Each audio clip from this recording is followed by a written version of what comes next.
بەشی پەروەردە و بانگەوازی مەڵبەندی هەڵەبجەی کۆمەڵی دادگەری خۆلی ڕاوە و شێکردنەوەی کتێبی چلینەی خانمانی ئەنجامدا. خولەکە تایبەت بوو بە کچان و ئافرەتان و 40 فەرمودەی پێغەمبەر درودی خوای لەسەر بێت تایبەت بە پایە و شکۆ و پاداشتی ئافرەتان لەلایەن دانەری کتێبەکەوە ڕوون کرایەوە.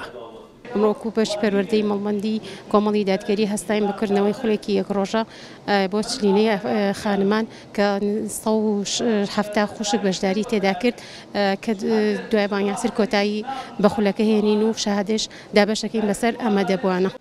بەشداربوانیش دەڵێن ئاینی پیرۆزی ئیسلام ڕێزی تایبەت و گەورەی لە ئافرەتان ناوە.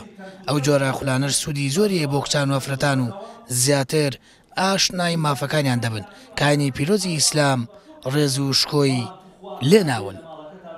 گرنگی ئەم خولانەی کە فەرمودەکانی پێغەمبەری خوا صلی الله علیه وسلم شیکردنەوەی بۆ کرێ لایەن مامۆستایان بەڕێزەوە گرنگی و تایبەتمەندیەکی یەکجار باشی هەیە بۆ خانمان و زۆرێک لە فەرمایشتەکان تایبەتن بە هاوکێشەکانی ژیانەوە و ئافرەتەکان زۆرێک لە جوابی زۆرێک لە پرسیارەکانیان تیا دەسەکەوێت. گەورە پاداشت بەخێتان باتەوە بەتایبەتی ئەم کۆڕانە زۆر پێویستن بۆ ئافرەتانی ئەمڕۆ بە تایبەت زۆربەی ئافرەتان تێنەگەیشتون لە دین تێنەگەیشتونەوەی کەوا حیجابیان چۆن بێ هەڵسوکەوتیان چۆن بێ مامەڵەیان چۆن بێ لەگەڵ دەوروبەر لەگەڵ خێزانەکانیانە زۆر زەڕورە و زۆر پێویستە.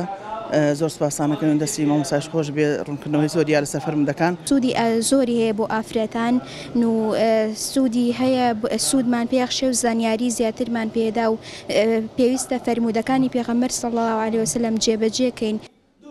لە خولەکەدا 170 کەس لە کچان و خانمانی سنووری پارێزگای هەڵەبجە لە تەمەنی سەر و 16 ساڵیەوە بەشدار بوون و لە کۆتاییشدا بڕوانامە بە بەشداربووانی خولە یەک ڕۆژیەکە بەخشرا.